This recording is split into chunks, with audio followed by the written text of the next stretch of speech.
Thank you very much, Mr. Chairman. Gary Peart, Chairman of the Jamaica Racing Commission, Mr. Linton Walters, Mr. Walter Scott, QC, who is on his way, Chairman of CTL, the new Chairman, Mr. Christopher Brown, Mr. Jack Shirley, Executive Director of BGLC, Mr. Brian George, President, CEO of Supreme Venture, Mr. Richard Henry, Project Coordinator of Rise Life Management Services, licensees and other stakeholders, distinguished guests, ladies and gentlemen, members of the media, my Deputy Financial Secretary, Mrs. Roden, and other members of that department.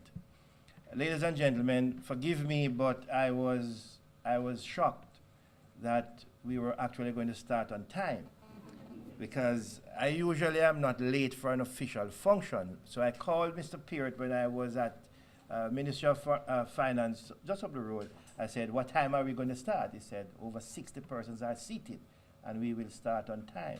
This is new for Jamaica, and in fact, it is welcome that we are actually starting on time. Forgive me, but I must acknowledge a couple of friends who I have not seen for a while, Mr. Howard Hamilton, Mr. Vincent, where's Vin? Vin Edwards, my friend Rory, who has promised to give me a good shoot this year, and some of the people who I've seen in the audience. I'm very happy to see all of you, Mr. Paul Ho and others. I'm asking you to let us use this day. Richard Lake, who has given me a lot of information about gaming and racehorse and the international context of gaming when I became minister. I appreciate all the information I've received from all quarters and all that we have learned. And I have learned, Minister Phillips, all that we have learned about this industry, a powerful industry, good industry, in the last 2 years. I want to thank all of you for coming, and I'm looking forward for us having a very productive day. I'm also very happy to address you at this gaming summit. This summit expands, as somebody said earlier, on the horse racing summit, which was held a year ago. Because as you know, the gaming industry is a diverse platform involving horse racing, lotteries, betting, casino, gaming lounges, etc., etc. Chairman Peart and his team of the BGLC have worked hard to ensure that today's proceedings are facilitated in an atmosphere of collaboration, open, respectful dialogue, team spirit, cooperation, as it is only through our collective will that growth in this industry and the economy can be realized. I am very pleased that this gathering have brought together all the major stakeholders, sector leaders and regulators, operators, suppliers, attorneys, investors, bankers, and other advisors, in keeping with the broad focus of finding solutions for the advancement of this industry, while also meeting the new and emerging demands of a modern gaming industry. I wish to urge you, therefore, to take advantage of this opportunity to raise your concerns while at the same time benefiting from the information that will be imparted here today. I note from today's agenda that the deliberations will focus on several areas of significance to the industry, namely the legal and regulatory framework, the proceeds of crime, responsible gaming, and the sector outlook. Let me say a word on the legal and regulatory framework. A strong legal and regulatory framework is central to the gaming industry in any country. This administration is well aware, and myself, along with my colleague Minister Dr. Peter Phillips, have been actively updating the legislative framework to empower the various commissions to adequately monitor and regulate this industry. The recent passage on Tuesday of the amendment to the Betting, Gaming and Lotteries Act is a key indication of our intention. And coming out of the Racehorse Summit last year, we amended the bookmakers levy scheme to have a broader share of of that scheme. The main objective of those amendments to the Act is to provide the regulatory framework to ensure the integrity and probity of the games, and key stakeholders within the betting, gaming, and lotteries industry.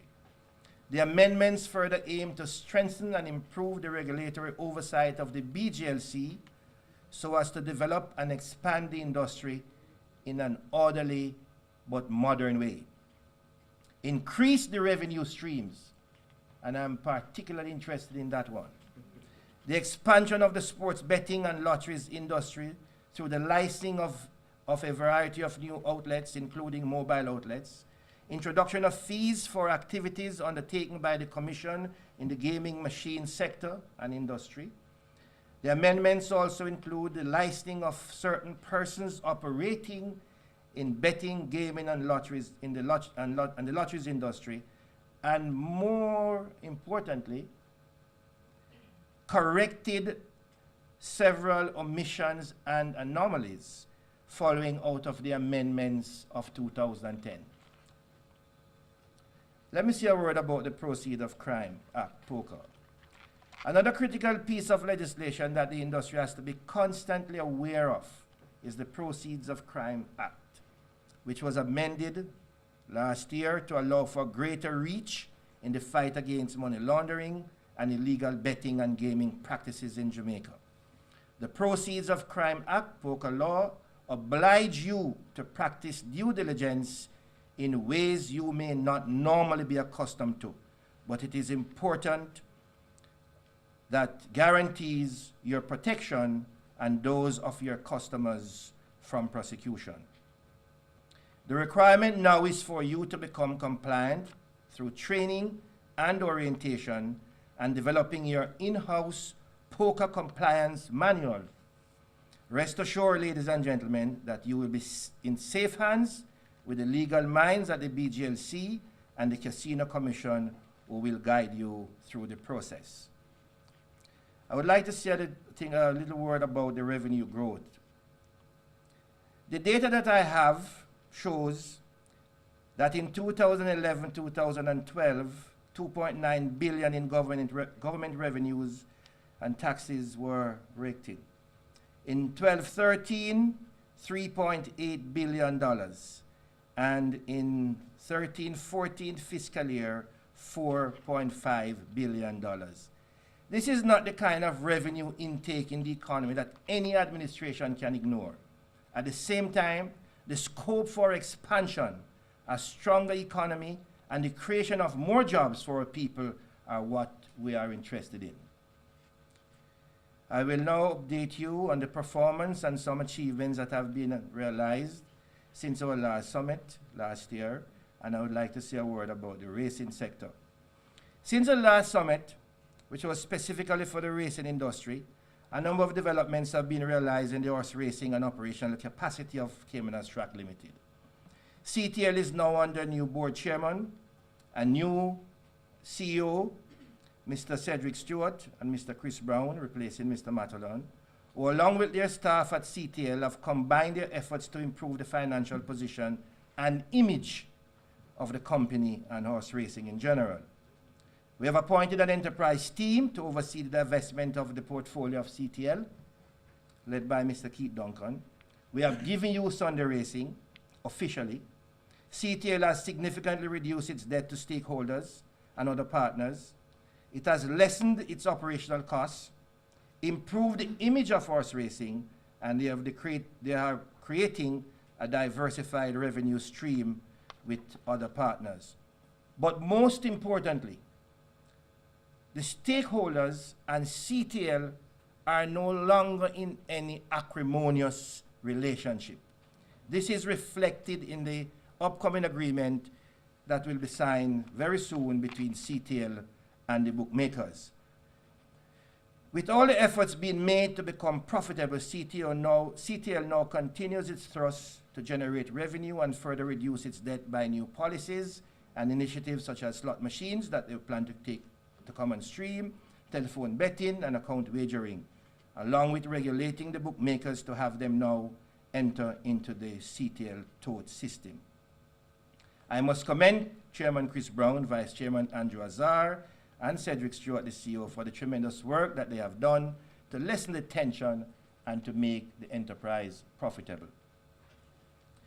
I'd like to say a word about the lottery sector, telephone and text betting. On the matter of the lottery sector, I wish at the outset to commend Supreme Ventures Limited for continuing to operate a profitable enterprise. In order to expand the lottery sector, telephone betting and text betting will now be possible as a result of the amendments that I have mentioned earlier.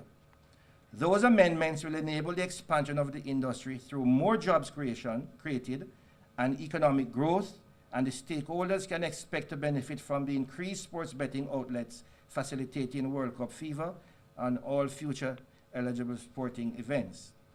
In light of these developments, the government cannot sit idly by and allow the multi-billion-dollar leakage through the illegal sales of lottery tickets, sports bets, and internet gaming.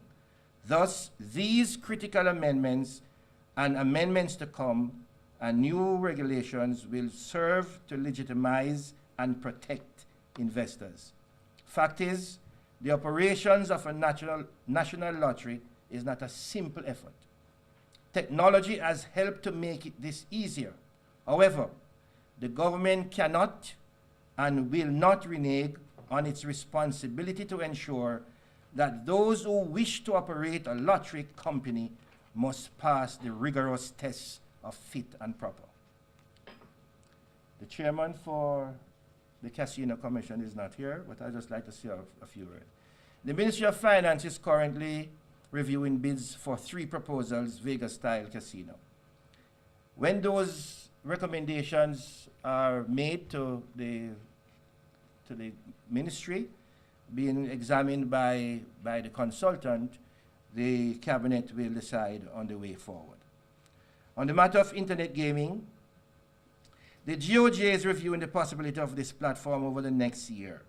Internet gaming is a multi-billion-dollar industry worldwide, and according to Jupiter Research study in the US, it will reach about $100 billion by 2017. Internet gaming is happening right now in Jamaica. Therefore, it is time that we make that progression to this methodology of gaming, as Jamaicans are already well equipped with the devices to facilitate this. The adequate protections for minors and other vulnerable groups will have to be in place, as we have no intention of compromising safety. Finally, I would like to say a word about responsible gaming. The work of Rise Life Management will continue to be of vital importance as the casinos come on stream and as more access to gaming become possible by our people. Therefore, it is imperative that all gaming facilities practice responsible gaming and adopt a responsible gaming code of conduct to ensure the protection of all vulnerable groups. The voluntary self-exclusion program currently upheld by a few gaming lounges must be expanded into all other gaming establishments for the support of those who have gambling addiction and feel unable to control their problems. Protection of the vulnerable is a moral obligation and a greater cause for us to be tighter, more effective in advancing gaming in Jamaica, so that Jamaica can have a modern gaming industry. That is what we are about. In conclusion, I wish to reinforce the view that all stakeholders must recognize that securing the growth and development of Jamaica's economy is a team sport. The licensee must play their role in designing and marketing the best products they can create. The regulators, BJLC, JRC, and the Casino Gaming Commission must play their part in licensing compliant, fit and proper applicants and identifying and apprehending those in breach.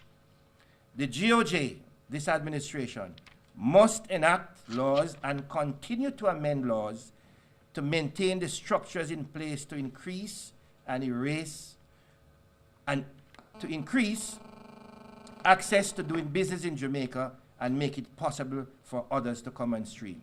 The judiciary must play their part in applying the fines prescribed by the law. A fully functioning team like this that we have in the 3 regulatory bodies eventually will become one body. Jamaica is too small, and the gaming industry in Jamaica, we believe, is too small to have a multiplicity of regulatory bodies.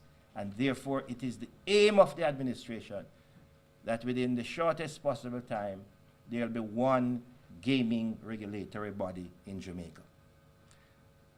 In closing, ladies and gentlemen, as I started, I hope that today's proceedings will be open, frank, and that we all will benefit by coming here today. I want to thank you, God bless you, and we'll be here to hear your views.